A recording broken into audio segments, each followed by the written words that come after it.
ada sumber tulisan. Sumber tulisan adalah sumber yang memberikan informasi sejarah melalui tulisan.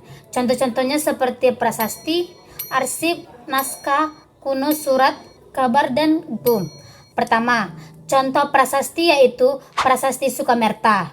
Prasasti Sukamerta berasal dari Kerajaan Mataram kuno, yang merupakan bagian dari wilayah Jawa Tengah, Indonesia. Pada masa itu, Kerajaan Mataram kuno merupakan salah satu kerajaan yang penting dalam sejarah Jawa pada periode tersebut. Dan prasasti seperti Sukamerta memberikan wawasan tentang struktur pemerintahan, kegiatan keagamaan, dan sejarah politik pada masa tersebut. Kedua, contoh arsip yaitu Him Tunika. Him Tunikal adalah sebuah artikel atau tulisan yang membahas tentang sebuah himne atau pujaan yang ditunjukkan kepada Dewi Nikal. Dewi Nikal adalah Dewi Bulan dan kesuburan dalam agama Mesopotamia kuno, khususnya dalam agama bangsa Kanaan. Himne ini mungkin memuat pujian, doa, atau ungkapan rasa hormat kepada Dewi tersebut. Artikel tentang Him Tunikal mungkin membahas aspek-aspek seperti budaya, agama, serta konteks-konteks sejarah di mana himne tersebut digunakan dan dihormati. Ketiga, contoh buku yaitu buku Guns, Games, dan Style yang berisi sejarah manusia dan kekuasaan adalah karya Jared Diamond yang diterbitkan pada tahun 1997.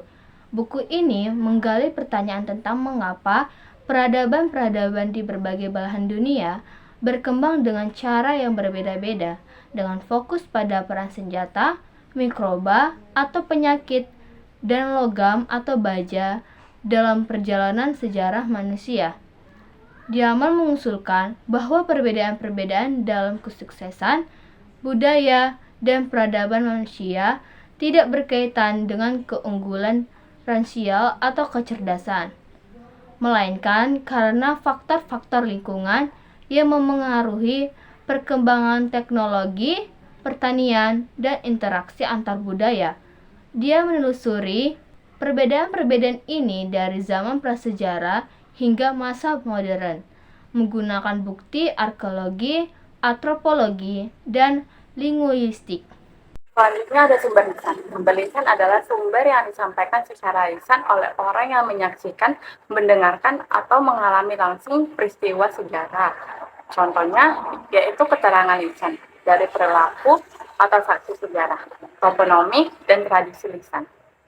Pertama, contoh dari saksi lisan yaitu Long Walk to Freedom, merupakan memoir yang ditulis oleh Nelson Mandela, tokoh penting dalam perjuangan anti-apartheid di Afrika Selatan, dan presiden pertama yang demokratis terpilih dalam pemilihan umum multirasial di negara itu.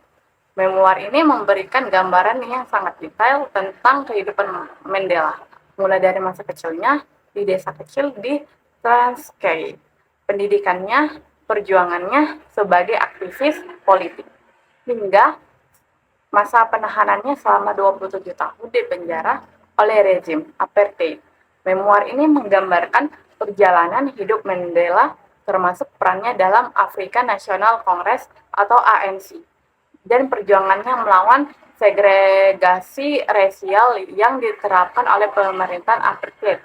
Dia menceritakan bahwa ia menentang rezim apartheid, menyuarakan persamaan hak untuk semua warga Afrika Selatan, dan memimpin perjuangan untuk mengakhiri sistem kebijakan diskriminatif ini. Selanjutnya, contoh toponomi adalah Gunung Fuji. Gunung Fuji di Jepang adalah salah satu contoh toponomi yang sangat kaya dalam konteks sejarah. Nama Fuji berasal dari bahasa Jepang kuno yang berarti tidak terkalahkan atau tidak bisa ditaklukkan. Gunung Fuji telah menjadi simbol budaya, spiritual, dan geografi Jepang selama berabad-abad. Sebagai salah satu ikon paling terkenal di Jepang, Gunung Fuji memiliki peran penting dalam sejarah, seni, dan agama Jepang. Sejak zaman kuno, gunung ini telah menjadi sumber inspirasi bagi seniman, penyair, dan pemikir Jepang. Bahkan Gunung Fuji dianggap sebagai gunung suci dalam agama Shinto, dan kehadirannya telah menciptakan ikatan kuat antara Jepang dan alam sekitarnya. Selanjutnya, contoh tradisi lisan adalah legenda Roro Jonggrang, Indonesia. Cerita Rakit ini berasal dari Jawa Tengah, Indonesia dan menceritakan tentang pembangunan Candi Prambanan oleh seorang raksasa bernama Bandung Bondowoso. Orang-orang Roro Jonggrang, putri dari seorang raja, menolak cinta Bandung Bondowoso. Akibatnya Bandung Bondowoso meminta bantuan roh-roh untuk membantunya membangun candi dengan syarat Roro Jonggrang harus menjadi permaisurinya. Namun Roro Jonggrang menipu Bandung Bondowoso sehingga pembangunan candi berhenti. Cerita ini mencerminkan budaya, arsitektur, dan mungkin juga konflik politik yang mungkin terjadi pada masa lalu di Jawa Tengah. Oke, hai teman-teman, perkenalkan nama saya Raj Karangfirsing. Sekarang saya akan membahas sumber sejarah yang selanjutnya, yaitu sumber benda. Sumber benda adalah sumber yang diperoleh dari mengamati suatu benda-benda peninggalan sejarah, contohnya seperti artefak, fosil, dan bangunan. Nah, sekarang saya akan memberikan masing-masing satu contoh dari artefak, fosil, dan bangunan. Pertama, contoh dari artefak, yaitu piringan lempu Sumeria, yang merupakan artefak arkeologis yang berasal dari peradaban Sumeria di Mesopotamia. Kini, Mesopotamia berada di wilayah Irak Selatan. Piringan lempung ini terutama terkenal karena menampilkan tulisan cuneiform, yang merupakan sistem penulisan tertua di dunia. Piringan lempung Sumeria beragam dalam bentuk dan ukuran, tetapi banyak dari mereka memiliki inskripsi dalam tulisan cuneiform. Tulisan cuneiform digunakan oleh Sumeria untuk mencatat sejarah, hukum, agama, perdagangan, dan aspek-aspek kehidupan sehari-hari lainnya. Piringan-piringan ini memberikan informasi berharga tentang kehidupan sosial, politik, dan ekonomi Sumeria, serta juga mengungkapkan berbagai aspek budaya-budaya yang ada di Sumeria pada masa itu. Selanjutnya yang kedua, saya akan membahas fosil. Pada fosil ini, contoh yang akan saya berikan adalah fosil Homo habilis, yang merupakan fosil yang mewakili spesies manusia awal yang hidup sekitar 2,4 hingga 1,4 juta tahun yang lalu di Afrika Timur. Homo habilis sering dianggap sebagai spesies manusia yang pertama kali menggunakan perkakas batu secara teratur, sehingga nama habilis berasal dari kata Latin yang berarti terampil atau handy. Fosil Homo habilis pertama kali ditemukan oleh tim arkeolog Louis Leakey di situs Olduvai Gorge di Tanzania pada tahun 1960-an. Fosil-fosil ini menunjukkan kombinasi ciri-ciri manusia modern dan ciri-ciri keras sehingga menggambarkan transisi antara nenek moyang, primata kita, dan manusia awal. Homo habilis juga memiliki otak yang lebih besar daripada kera. Selanjutnya ada sumber visual audio dan audio visual. Sumber visual adalah sesuatu bisa dilihat dan menempelkan sesuatu, bisa di masa lalu. Contohnya seperti foto-foto Perang Dunia Pertama. Foto-foto ini berisi proses peperangan dan apa-apa saja yang terlihat.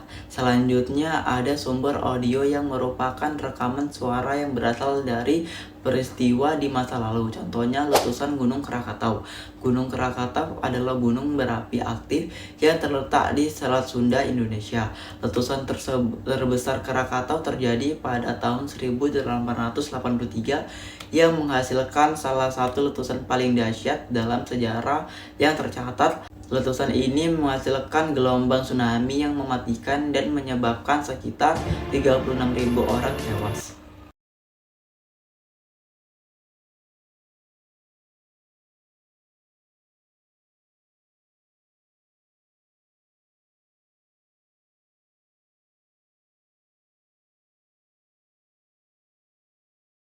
Dan yang terakhir ada sumber audiovisual yang merupakan video menampilkan gambar atau sarana serta menampilkan suasana kehidupan masa lalu. Contohnya National Geographic Archaeology merupakan program atau seri yang diproduksi oleh National Geographic yang fokus pada penemuan arkeologi, eksplorasi situs-situs bersejarah, peradaban kuno, dan karya para arkeolog di seluruh dunia.